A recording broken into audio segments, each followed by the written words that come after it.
Mabilis ang tugon ng Senado sa direktiba ni PBBM na tapyasan ang presyo ng materyales para sa mga proyekto ng DPWH. Inaasahang tatalakayin ito bukas sa budget hearing ng ahensya. Yan ang Agenda Weekend Report ni Dexter Ganibe ng Abante. I have directed the DPWH Secretary to bring down the cost of materials by as much as 50%.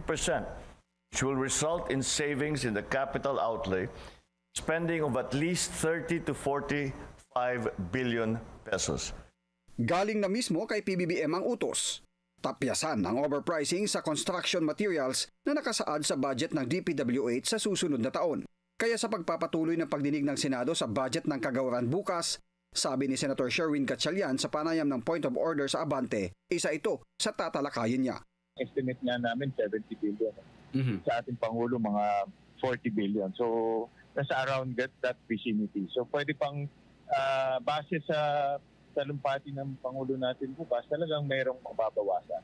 Bukod pa yan sa higit 270 billion pesos na halaga ng mga infra project na kasama sa namarkahang red flag. Hanggang ngayong araw, wala pang naisusumiting paliwanag ang DPWH. Kaya sabi ni Gatchalian, bukas na niya sisingilin ang DPWH sa detalye ng mga proyektong na red flag. Bukas natin isa-finalize yan. At bukas last day na kasi ng aming budget hearing. So, things are not finished. Dapat pass your papers, tapusin na bukas. Kapag hindi na ipaliwanag at nabigyan ng detalye ang isang proyekto, ay aalisin na ito sa budget sa susunod na taon.